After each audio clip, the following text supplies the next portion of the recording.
मुख्तलिफ सियासी पार्टियां मुल्क के अंदर अपने मुखालिफों के खिलाफ या अपने फेवर में परसेप्शन बनाने के लिए मीडिया को इंगेज करती हैं, और ये बड़ा ज़रूरी होता है उनकी सियासत के लिए। यानी वो पब्लिक को अपना एक अच्छा इंप्रेशन दिखाना चाहती हैं और अपने जो हरीफ होते हैं, अपने जो अपोनेंट्स होते हैं, उनका बुरा परसेप्शन दिखाना चाहती हैं।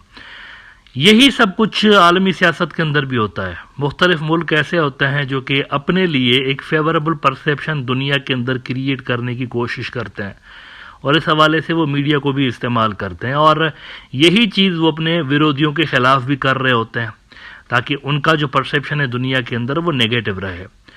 अच्छा, एक जो परसेप्शन का खेल है ना, वो यूं भी खेला जाता है कि कोई ख़ास मकसद हासिल करने के लिए भी नैरेटिव बिल्डिंग की जाती है, कोई फ़ज़ा क्रिएट की जाती है, माहौल क्रिएट किया जाता है ताकि पब्लिक के अंदर वो जो एक्शन है वो इजीली सेल आउट किया जा सके।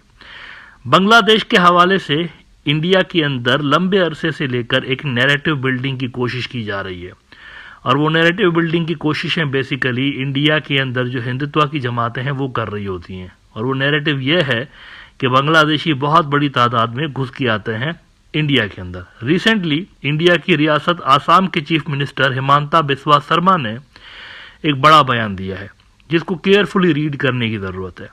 और हैरानगी की बात यह है कि बांग्लादेश के अंदर किसी ने इनको रिस्पॉन्स नहीं किया। यानी ये जो बांग्लादेश की रूलिंग पार्टी है उनके ऊपर लाजिम था, उनके मंत्रियों के ऊपर, कि जवाब देते इस बात का, लेकिन उन्होंने नहीं दिया।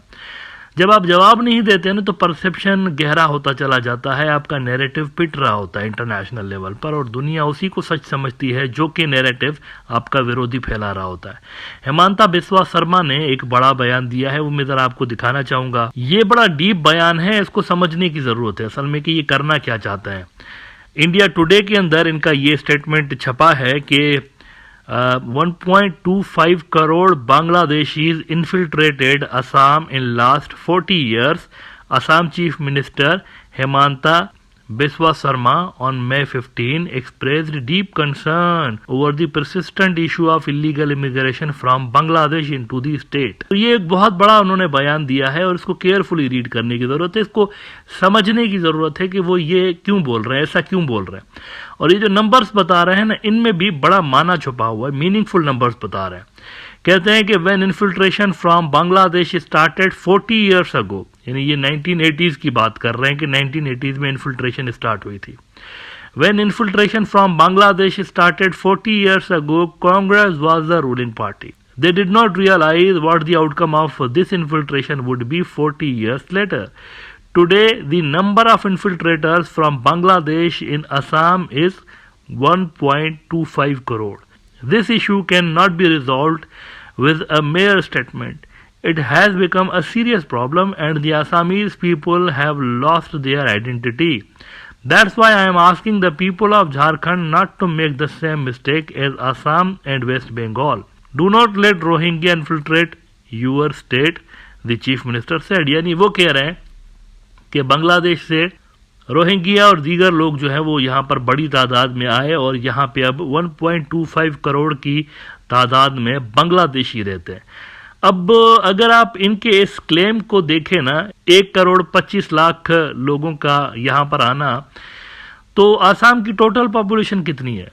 आसाम की जो टोटल पॉपुलेशन है, अगर मैं आपको सेंसस 2011.co.in के ये फिगर्स दिखाऊं तो इन्होंने कहा कि आखिरी जो सेंसस हुए थे 2011 में हुए थे और उसके बाद 2021 में होने थे, लेकिन वो पोस्टपोन हो गए, कोविड वगैरह आ गया था इन दिनों में ज़ाहिर है, और फिर ये 2024 तक पोस्टपोन हो गए थे। और इस वक्त जो एस्टिमेटेड आबादी है आसाम की वो 3.66 करोड़ है।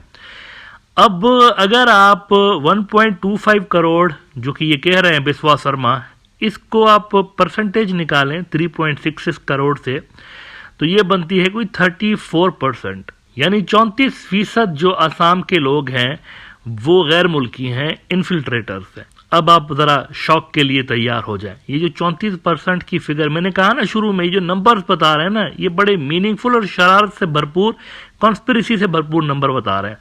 अगर आप आसाम की मुस्लिम पॉपुलेशन का परसेंटेज देखें, वो भी एग्जैक्टली इतनी ही है, 34%।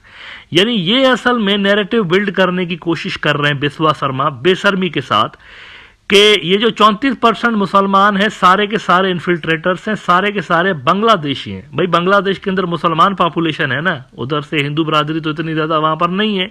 तो यहाँ पर कैसे ये बिल्ड किया जा रहा है कि ये जो आसाम के अंदर 34% मुसलमान हैं ये बांग्लादेशी हैं। अभी ये एक नैरेटिव बनाने की कोशिश की जा रही है। इस नैरेटिव को सेल आउट किया जाएगा अगले मरहले में।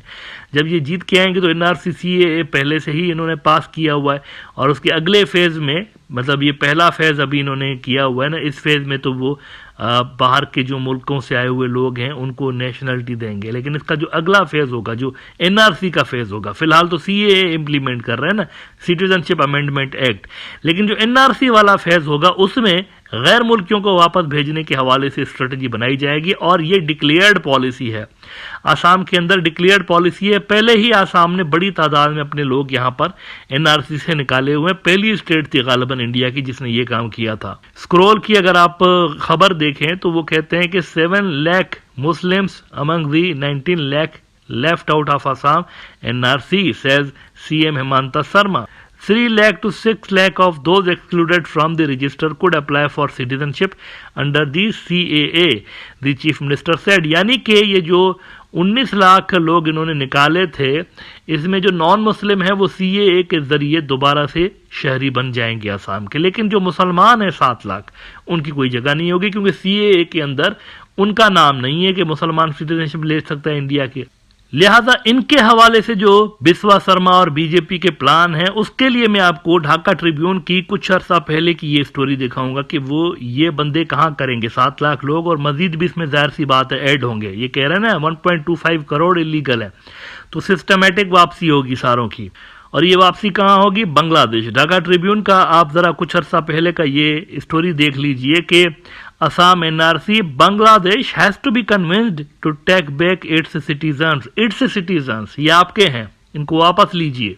और इसमें वो कहते हैं कि आसाम फाइनेंस मिनिस्टर, ये उस वक्त चीफ मिनिस्टर नहीं बना था, Assam finance minister Himanta Biswa Sharma on Thursday said India would have to persuade Bangladesh to take back the people excluded from the National Register of Citizens in Assam after the Foreigners Tribunal pass their final verdict। The Times of India reported the list of citizens published on August 31 left out more than 19 lakh people। इसमें 7 लाख मुसलमान हैं। इसके लिए हेमंता शर्मा कह चुका है, ये declared policy है कि ये बांग्लादेश जाएंगे सारे के सारे।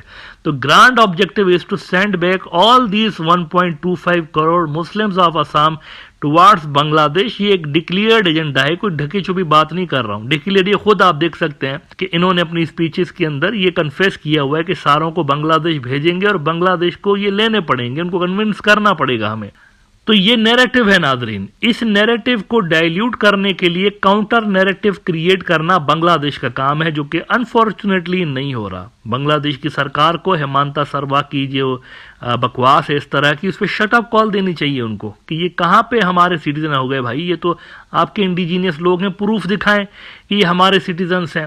क्योंकि ये वो लोग हैं जिनके दादे परदादे, तो क्या मतलब ये नस्लों से लेकर इधर ही रह रहे हैं आसाम के अंदर। तो जब तक आप काउंटर नैरेटिव बिल्ड नहीं करेंगे, इंटरनेशनली यही एक नैरेटिव जाएगा कि वाकई में ये बांग्लादेशी लोग हैं और वाकई में ये वहाँ से आए हैं इंडिया के अंदर और इनको वापस जाना चाहिए। ऐसा नैरेटिव ना बने, इसके लिए ज़रूरी है कि बांग्लादेश इसको ऑफिशियली रिस्पॉन्ड करें और वहाँ के जो इन्फ्लुएंसर्स हैं, वहाँ के जो लोग हैं, वो इसका विरोध करें और इसके विरुद्ध में इंडिया को बताएं कि ये हमारे लोग नहीं, ये आप ही के लोग हैं, इनको इधर ही रखें और इनको जो आम शहरियों के राइट्स होते हैं वो राइट्स प्रोवाइड करें।